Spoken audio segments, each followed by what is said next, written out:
काही लोक एकदा फेल झाले आणि त्यांनी ठरवलं हे माझ्याकडून होणार नाही. पण काही लोक तेच फेल झाले, तेच पडले, तेच रिजेक्ट झाले. पण त्यांनी ठरवलं आता अजून शिकायचं आहे. दोघांमध्ये फरक टॅलेंटचा नव्हता. फरक होता माइंडसेटचा.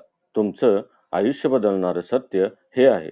तुमचं फ्युचर तुमच्या डिग्रीने नाही, तुमच्या लकने नाही, फक्त टॅलेंटनेही नाही. तुम्ही स्वतःबद्दल काय बिलीव्ह करता त्यावर ठरतं. याचं उत्तर एका जगप्रसिद्ध पुस्तकात आहे. त्याचं नाव आहे माइंडसेट. हे पुस्तक तुम्हाला शिकवतं काही लोक ग्रो का होतात आणि काही लोक तिथेच अडकून का राहतात. आज आपण जाणून घेणार आहोत माइंडसेट पुस्तकातील 10 लाईफ चेंजिंग लेसन्स, तेही रिअल लाईफ एक्झाम्पल्ससह, साध्या मराठी भाषेत. आणि विश्वास ठेवा, जर तुम्ही हा व्हिडिओ शेवटपर्यंत पाहिला तर तुम्ही फेल्युअरकडे पाहण्याची तुमची दृष्टी कायमची बदलू शकता. नमस्कार मित्रांनो, तुम्ही पाहत आहात टॉक विथ पुस्तक, जिथे आपण जगातील सर्वोत्तम पुस्तकांमधील जीवन बदलणारे धडे सोप्या मराठी भाषेत समजून घेतो. आजचा विषय आहे सेल्फ इम्प्रूव्हमेंट आणि सायकोलॉजी, जगातील सर्वात पॉवरफुल पुस्तकांपैकी एक, mindset the new psychology of success. हे पुस्तक कॅरल एस ड्वेक यांनी लिहिलं आहे. या पुस्तकात एक खूप सिंपल पण डेंजरस फरक समजावून सांगितला आहे. Fixed mindset, growth mindset.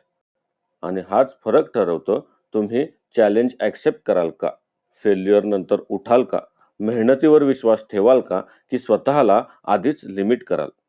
आज आपण पाहणार आहोत या पुस्तकातील 10 पॉवरफुल लेसन्स, जे तुमचं studying, business, content creation, confidence, career आणि संपूर्ण लाईफ बदलू शकतात. टॅलेंट इम्पॉर्टंट आहे, पण माइंडसेट जास्त इम्पॉर्टंट आहे. या पुस्तकाचा सर्वात मोठा धडा, यश फक्त टॅलेंटवर ठरत नाही. यश ठरतं तुम्ही चॅलेंजला कसं रिस्पॉन्ड करता यावर. फिक्स्ड माइंडसेट असलेले लोक काय म्हणतात? मी स्मार्ट आहे किंवा नाही, मी बॉर्न टॅलेंटेड आहे किंवा नाही, जर लगेच जमलं नाही तर मी कॅपेबल नाही. ग्रोथ माइंडसेट असलेले लोक काय म्हणतात?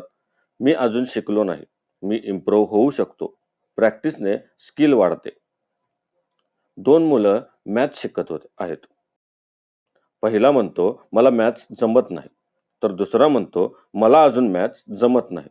एक छोटा शब्द, अजून, पण हा शब्द फ्युचर बदलतो. 2 क्रिएटर्सने एकाच दिवशी यूट्यूब चॅनल सुरू केलं. पहिल्याचं 3 व्हिडिओवर कमी व्ह्यू आले.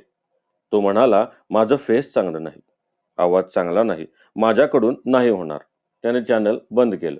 दुसऱ्याचेही व्ह्यूज कमी होते, पण तो म्हणाला थंबनेल सुधारतो, हुक सुधारतो, बोलणं इम्प्रूव्ह करतो, अजून शिकतो. 6 महिन्यांनी पहिला क्रिएटर अजून विचारच करतोय, तर दुसरा क्रिएटर ऑडियन्स बिल्ड करतोय. दोघांमध्ये फरक कॅमेराचा नव्हता, फरक होता माइंडसेटचा. फेल्युअर हा एंड नाही, तो फीडबॅक आहे. फिक्स्ड माइंडसेट म्हणतो मी फेल झालो म्हणजे मी वीक आहे, तर ग्रोथ माइंडसेट म्हणतो मी फेल झालो म्हणजे मला अजून काय इम्प्रूव्ह करायचं आहे ते कळतं. तुम्ही रील अपलोड केली, व्ह्यूज आले नाहीत, तुम्ही 2 प्रकारे रिॲक्ट करू शकता. फिक्स्ड माइंडसेट, माझं कंटेंट युजलेस आहे, लोकांना मी आवडत नाही, मी थांबतो. तर ग्रोथ माइंडसेट, हुक वीक होता का, थंबनेल कवर वीक होता का, फर्स्ट 3 सेकंड स्ट्रॉंग नव्हते का, व्हॉइस एनर्जी कमी होती का. Failure is equal to personal attack नाही, failure is equal to information. Effort ही कमजोरी नाही, ती सक्सेसची प्राइज आहे. फिक्स्ड माइंडसेट असलेले लोक काय म्हणतात? जर मला खूप मेहनत घ्यावी लागते तर मी नॅचरली स्मार्ट नाही. पण हे चुकीचं आहे. कॅरल ड्वेक सांगतात एफर्ट म्हणजे तुम्ही वीक नाही, एफर्ट म्हणजे तुम्ही ग्रो होत आहात. एक मुलगा इंग्लिश बोलायला शिकतो.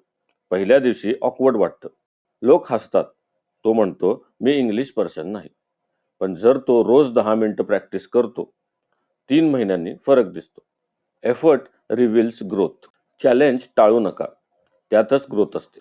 फिक्स्ड माइंडसेट लोक चॅलेंज का टाळतात? कारण त्यांना भीती असते, फेल होईल, लोक जज करतील, स्मार्ट दिसणार नाही. ग्रोथ माइंडसेट लोक चॅलेंजला ॲक्सेप्ट करतात, कारण त्यांना माहीत असतं तुम्हाला कॅमेरासमोर बोलायला भीती वाटते. तुम्ही म्हणता मी कम्फर्टेबल नाही, पण जर तुम्ही रोज एक शॉर्ट व्हिडिओ रेकॉर्ड केला तर 30 दिवसांनी काय होईल? कॉन्फिडन्स वाढेल, बोलणं इम्प्रूव्ह होईल, फिअर कमी होईल. येट हा छोटा शब्द आयुष्य बदलतो. हा पुस्तकातील खूप पॉवरफुल कन्सेप्ट आहे. मी हे करू शकत नाही आणि मी हे अजून करू शकत नाही. या 2 वाक्यांमध्ये आकाश पाताळाचा फरक आहे. मला बिझनेस जमत नाही. मला बिझनेस अजून जमत नाही. माझा चॅनल ग्रोथ होत नाही. माझा चॅनल अजून ग्रोथ झालेला नाही. हा अजून शब्द तुमच्या ब्रेनला होप देतो. एक विद्यार्थी 2दा कॉम्पिटिटिव्ह एक्झाममध्ये फेल झाला. त्याच्या नातेवाईकांनी सांगितले, तुझ्याकडून नाही होणार, दुसरं काहीतरी कर. तोही तुटला.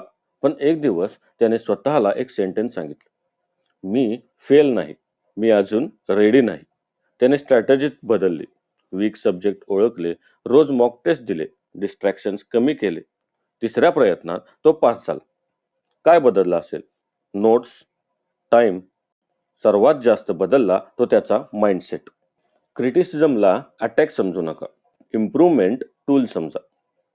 फिक्स्ड माइंडसेट लोक फीडबॅक ऐकतात आणि म्हणतात, तू मला जज करतोस.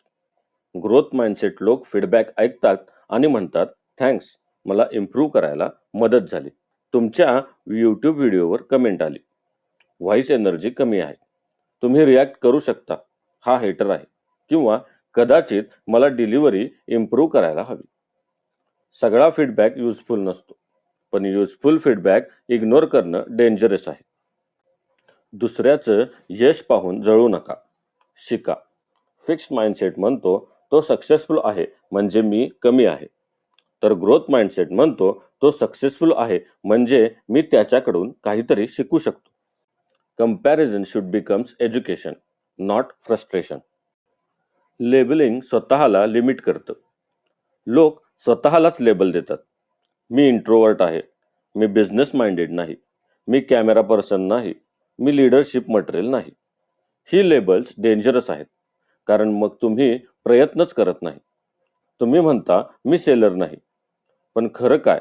कदाचित तुम्ही अजून सेलिंग स्किल शिकलाच नाही. आयडेंटिटीपेक्षा स्किलवर फोकस करा. प्रोसेसवर प्रेम करा, फक्त रिझल्टवर नाही. फिक्स्ड माइंडसेट लोक रिझल्टवर ऑब्सेस्ड असतात. किती व्ह्यूज आले, किती लाईक्स आले, किती पैसे आले, किती फॉलोअर्स आले. ग्रोथ माइंडसेट लोक प्रोसेसवर फोकस करतात. आज मी बेटर बोलतो का? आज हुक इम्प्रूव्ह झाला आहे का? आज एडिट क्लीनर झाला का? आज कन्सिस्टन्सी ठेवली का? जर तुम्ही फक्त एक रील व्हायरल होण्याची वाट बघत बसलात तर तुम्ही थकता. पण जर तुम्ही इम्प्रूव्ह होण्यावर फोकस केलात तर एक दिवस रिझल्ट आपोआप येतो. Your mindset becomes your destiny. या पुस्तकाचा अंतिम धडा, तुम्ही स्वतःबद्दल काय मानता तेच तुमच्या ॲक्शनला शेप देतं आणि तुमचे ॲक्शन्स तुमचं फ्युचर बनवतात. जर तुम्ही मानलत मी नाही करू शकत, मी उशीर केला, मी नॅचरली गुड नाही, तर तुम्ही कमी प्रयत्न कराल. पण जर तुम्ही मानलत मी शिकू शकतो, मी इम्प्रूव्ह होऊ शकतो, मी अजून तयार नाही पण होऊ शकतो, तर तुम्ही टिकाल आणि जे टिकून राहिले तेच जिंकतात. मित्रांनो, माइंडसेट हे पुस्तक आपल्याला एक खूप मोठं सत्य शिकवतं. टॅलेंट सुरुवात देऊ शकतो, पण माइंडसेट फिनिश लाईनपर्यंत पोहोचवतो. जर तुम्हाला लाईफमध्ये ग्रो व्हायचं असेल तर हे 5 रूल लक्षात ठेवा. फेल्युअरला फीडबॅक माना, चॅलेंज ॲक्सेप्ट करा, एफर्टला वीकनेस समजू नका, येट हा शब्द वापरा, प्रोसेसवर प्रेम करा. लक्षात ठेवा, तुमची सध्याची परिस्थिती तुमचं फायनल फ्युचर नाही. तुमचा माइंडसेट बदलला तर दिशा बदलते. हा व्हिडिओ तुम्हाला आवडला असेल तर लाईक करा, कमेंटमध्ये नक्की लिहा आजपासून तुम्ही कोणता फिक्स माइंडसेट थॉट बदलणार आहात. आणि अशाच पॉवरफुल बुक समरीजसाठी टॉक विथ पुस्तक चॅनलला सबस्क्राईब करा. आणि लक्षात ठेवा, तुम्ही बॉर्न विनर नसता, तुम्ही ग्रो होणारा विनर बनता. पुन्हा भेटूया नवीन पुस्तकाच्या नवीन पॉवरफुल लेसनसह फक्त टॉक विथ पुस्तकवर. धन्यवाद.